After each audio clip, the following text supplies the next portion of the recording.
Hey guys, Kev here, and I want to do a sort of pre-order roundup sort of thing for the Stout here. I was going to do a full review on the knife, but I don't know how many of you would, care or believe what I say about it. It's my design, Colin and I's knife that we're selling on pre-order, so I thought I've already done a few videos disassembling it, first impressions, unboxing. You guys know how I feel about this knife. So I just wanted to go over the changes, give you the pre-order information. First off, the pre-order date is April 9th at 1 p.m. Eastern, so that is very soon. If you're interested in picking one of these up, I highly recommend you set your calendar for that day and time, April 9th at 1 p.m. Eastern. We would really appreciate it if you came out that day and picked up one. We're trying to get this knife brand off the ground. We're trying to get our first knife design in the works here, and we think it's a good one. So we want to have as many people order one as possible, obviously, and that is your chance to do so. I don't know what will happen that day, so I can't say whether they'll be in stock long or if they'll be in stock for a little while. It's just going to come down to what happens. I'm not assuming anything, so we would love to have you there. So anyway, first, just a quick rundown of the knife. We do have a 7.65 overall inch knife here. The blade is 3.3. The cutting edge is just around 3 inches. And yeah, that's it. It's 20 CV, so CPM 20 CV. Your options on pre-order will be a stonewash blade or a blackwash blade. We did not do this satin. I know that's a question I get a lot. We just could not do the hollow grind with it. It was not going to work with this two-way satin. And honestly, you can see the fingerprinting on here. It really pushed us in that direction because it just has gotten to the point where fingerprinting is really annoying me. And we might try to do a hand satin in the future, which sounds silly when I talk about fingerprinting, but I've actually found it's less, it picks up less fingerprints. But anyway, you're going to have a stonewash option. So the blade will be stonewash. The bolsters will be just like this, a bead blasted bolster. And then you'll have options of a copper infused carbon fiber, which looks a lot like this, but instead of that sort of silvery white stuff, it'll be copper. Does not add weight or anything. It just is copper wire sort of stuff in there. And then it's basically like a marbled carbon fiber. It kind of gives it a fat carbon look. Some companies are calling it topographic or topo carbon. You can call it whatever you want. We call it copper-infused carbon fiber. You can also get a black micarta. So those are your scale options. The copper carbon fiber or the black micarta. I apologize for not having either of those here. This is just the prototype I have right now. So I know some people are going to ask about different materials, and we will try in the future to offer those. We did try to get extra scale sets to sell, but QSP actually hand fits these. I'm guessing what that means is they fit the scale, they cut it CNC, and then they fit it, and they probably sand down areas to make sure it lines up with that bolster because, even with a CNC machine, you're going to have variance in, the gaps and stuff. So they hand kind of tune that up so that they all fit perfectly. And I will say, on the prototypes, these transitions are absolutely fantastic. I mean, they are Riot quality transitions, if that means anything to you. We've been very impressed with it. So then your other option is going to be a black wash blade, which essentially is a DLC blade, and then they stonewash it. So it's called a black wash. And what that does is it makes it nice and smooth where on your action, you're still going to get the kind of droppy action, smooth action that you would get on a uncoated blade. And it also does not ding up or get really messed up easily. It's basically like a stonewash, but it's been coated first. It's a very unique and interesting sort of finish. I love it. I am very impressed with it. So we are happy to be offering that. So you can get a black wash blade, and then bolsters will also be black wash. Hardware will be DLC. So you'll have DLC hardware and clip and everything. Obviously the one with the stonewash blade will have this sort of satin hardware and clip. Each knife will come with our logo on the pivot. That is the only marking you will see on the outside of this knife. The only marking on the inside of the knife is going to be a steel marking on the inside of the handle. You will not be able to see from the outside without maybe a flashlight or something.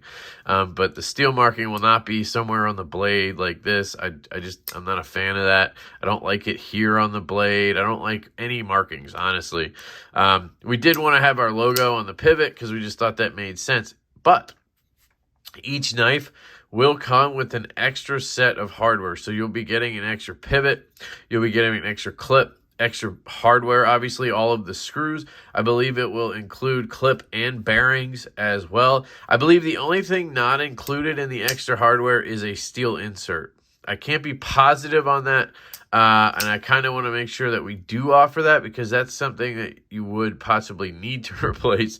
So I will check on that, but you're either way, you're going to get an extra set of hardware, and that pivot will be blank. So on the satin ones like this, the hardware being satin, you will have a satin pivot. So your pivot will look like this without the tooling, obviously, on this side, and it'll be blank. So for people who really like a sterile knife, you will have that option. The black wash one, the logo is sort of a white color. Again, you'll have a PVD coated pivot that is blank. So it will be completely sterile. So those are kind of what you get in your options. So you'll be able to order black wash or stone wash blade, black micarta, or copper infused carbon fiber. So 4 versions. The micarta versions will start at $269 on our website. And the copper infused carbon fiber versions will be $279. So that's it. Your options are for shipping. You have first class and you have priority. $6 for first class, $10 for priority. If you are international, you are welcome to pre-order a Divo Knives Stout. You will have options for UPS worldwide. So that would be the only option for international is UPS. Here's the thing, guys. If you order international, there may be import fees. So you're going to pay the shipping when you order. We're going to ship the knife when they come in. There may be some import fees. We don't know. It just comes down to your country. And what they're going to do is ask you to pay those import fees, and you'll be responsible for those. So I just want to make that clear. I've sent knives to Canada before through, obviously, my channel, not for Divo. And I've had people had to pay like 12 Canadian dollars for the import fees. It's not a lot, but I want to make you aware if you're international, just so you know it might happen. It may also not happen. I don't know. So those are the options and pricing and everything. We think the pricing is pretty fair. We've tried our absolute best to bring the cost down as much as we can. We've seen comparable knives in this, sort of boutique brand category going for, a bit more than this, $50 more or so. This is a bolster lock, titanium bolster lock with carbon fiber or micarta and 20 CV blade, right? Yeah, I think we're doing pretty good on the price. Not everybody's going to love it, but that's just how it goes.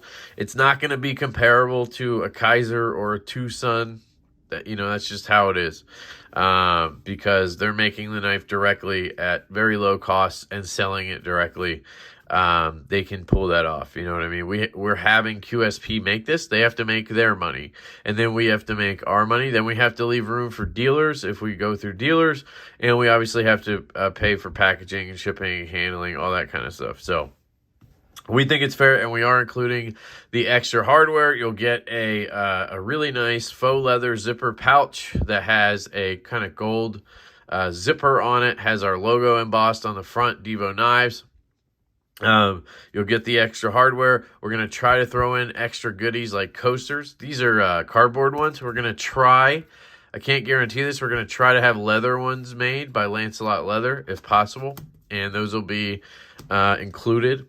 And, of course, the first 100 orders will be getting a Divo Knives face hank. So you will get a hank like this from Issuing Stitches. Shout out to Issuing Stitches. This is what we call a face hank. Obviously, this will be modified a little bit. It's a little too close to the edges. These are samples. This one is my face. My ugly mug looking like a vampire holding the Stout. We made these to be funny as a joke. It's, if you don't want it, that's fine. You can just tell us in the notes. It's not a big deal. There's also going to be the one with Colin's face on it, and you'll get what you get. That's the first 100 orders. There's no way to know. If you want to reach out to us and ask if you got in there, you can.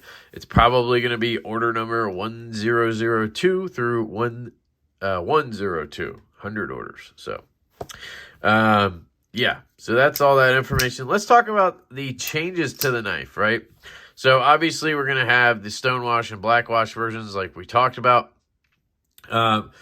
This prototype is a flat grind, so all of the production versions are going to have a hollow grind.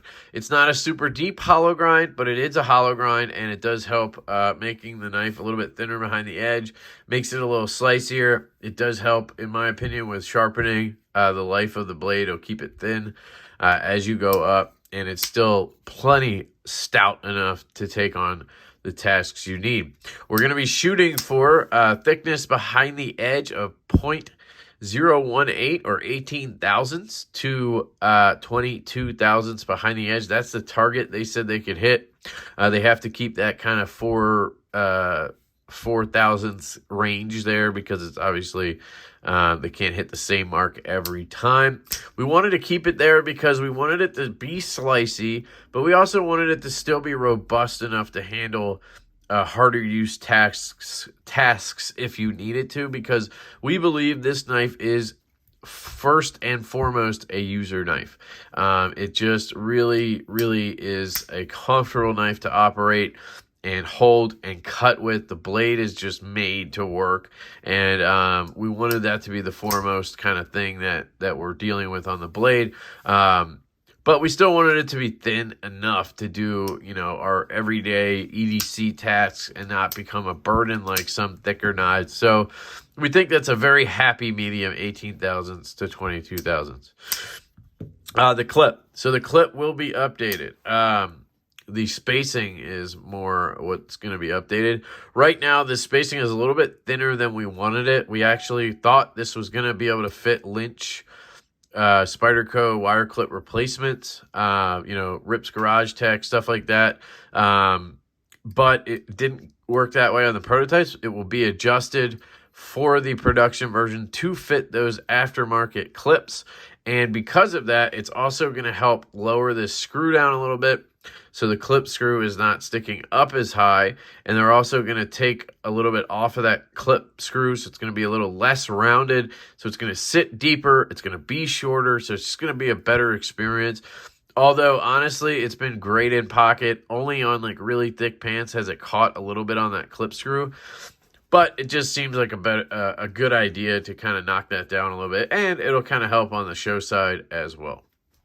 One other thing I want to note is I talked about scales and how we wanted to get extras and we couldn't because they're kind of hand fit. I did talk to an aftermarket custom scale maker, Karbadize, and he said he'd be willing to make scales for the Stout. So when these come out, you'll be able to get scales made for whatever material you like. He does fat carbon, camo carbon, micarta. He does, what's that other? Taro tough. He does a lot of different stuff. And so in that case, because this clip screw is a non-structural screw, you can just have this be a clean show side if you're right-handed and you just hate having the reversible clip there. I don't mind it at all. But you may want to do that. If you're left-handed, you can do the same thing. So I just think that's pretty cool. And we can kind of get any scales we want at that point, right? So if you're looking at this and you're going, man, I really like that design, but man, I like natural micarta, or I like Arctic fat carbon. Well, you can do that once they come in. So just want to put that. Now you're going to pay for it, of course. Those scales can cost anywhere from, I don't know, $60 to $120. So keep that in mind, but it is an option. The corner of the frame right here is a little bit sharp on the prototype, so we're going to have them knock this down just a little bit, chamfer that off, because we've had a couple people say they noticed it. Honestly, it was more Colin, my partner, who noticed it and thought we should do that, and QSP is fine with, they can do that easily. So we're going to knock that down. The HRC. So I am still battling right now with QSP on this guy. Their HRC that they list as optimal from Crucible is 59 to 60. 61. Sorry. I am trying to push that to 60 to 62. And it's a bit of a battle right now. They just think it could cause issues, yellowing of the blade, like weird things I've never thought of one HRC doing.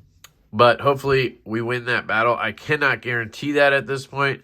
So it could be 59 to 61. It could be 60 to 62. We'll see what happens. But regardless, all of the testing that we've had done by reviewers such as Neves Knives, Stasa 23, even at the lower HRC, they've had really good experiences. So that is good to know. We are going to be adding some lock bar access. So right now, there's no cutout or anything here.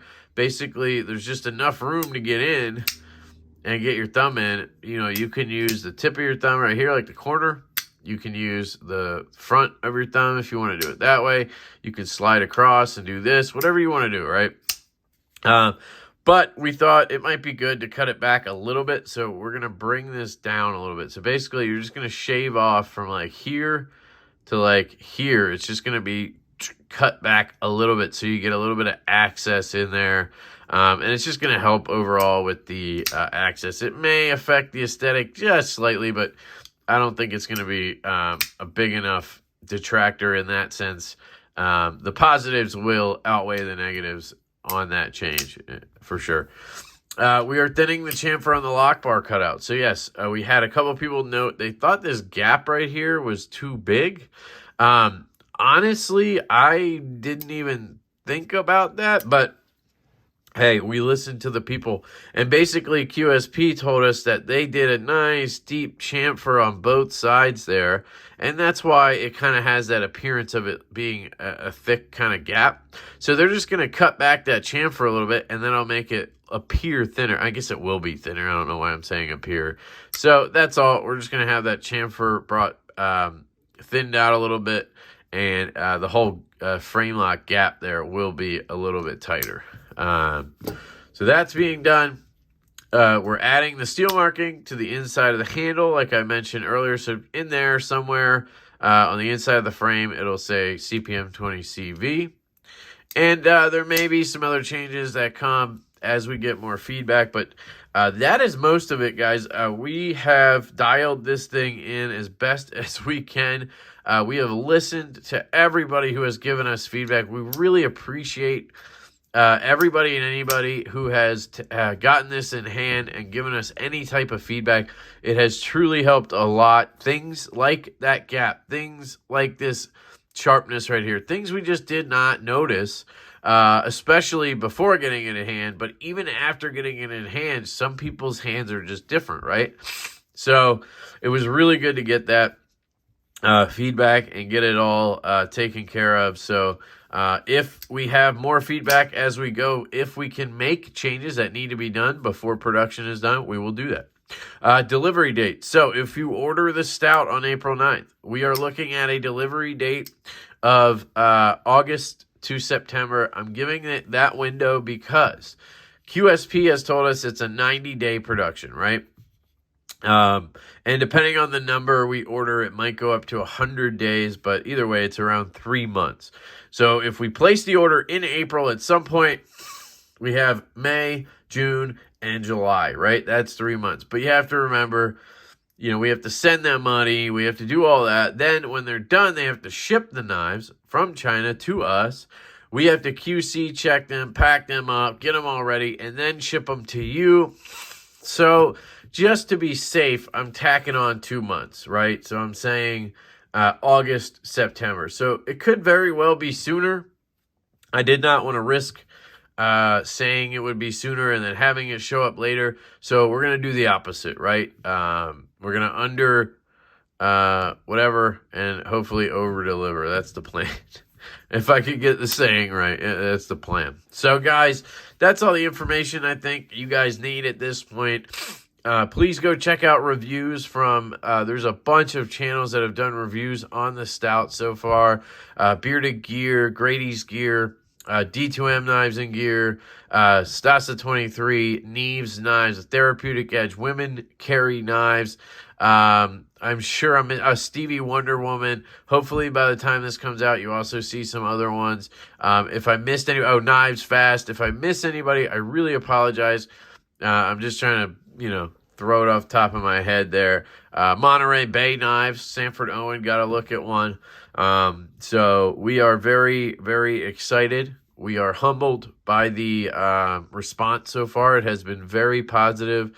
And we do think we have a fantastic design here, a fantastic knife.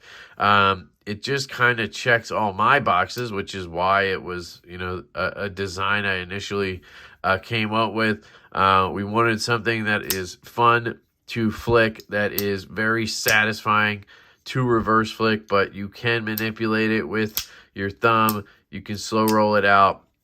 It is super comfortable in hand. First and foremost, has a very utilitarian blade shape. Sheep's foot, we call it a sheep's poon. It has a very stout and sturdy tip that is very low, so you can get into your utility cuts very well. Open packages. For EDC, in my opinion, this is the best blade shape, and I'm talking about like a sheep's foot warranty, not specifically the sheep's poon. The action on the close is just phenomenal. One other thing I want to note, if you pre-order one of these, I highly recommend you pick up a set of skiff bearings to go with it. You can pick those up on skiffmadeblades.com. You can go to their cage bearing section and pick up the 5mm 1/16 bearings. You can use my code LeftyEDC for 10% off those bearings. It's not necessary. The stock bearings that QSP put in here were fantastic. Not knocking that, but you're always going to have a better experience with a solid cage bearing, and that's what skiffs are going to offer. You're just going to get more lateral strength between open and close. When open, just the action could be improved a little bit. These were very good before, so really, it's up to you. But if you're going to spend $270, $280 on a knife, I recommend spending the extra $13 and getting skiffs. That's just me. That's going to be my recommendation, but you can do whatever you want to do because it's your life. And if you decide to pick up a Divo Stout, Colin and I truly, truly thank you. We really appreciate it. We're trying to get this company off the ground. It starts with this guy right here. So if we can't get this one moving, we might not be able to continue on. So we really want to just, start out the gates hot, and then we can keep bringing the punches. So let me know what you guys think in the comments. If you have any, feedback, if you are going to get one, please let me know. If you have any questions, you can leave a comment down below. You can DM me at LeftyEDC on Instagram. You can email me at kevin@divoknives.com. You can hit us up on our website. We have a contact form on our website. If you want to sign up for the email list, you can do that on our website. We will be sending emails out when new products launch. There's many ways to get a hold of me, guys, and I am happy to chat with anybody, answer your questions. So thank you guys so much. I love you all. I hope you have an absolutely fantastic day, and I will catch you later.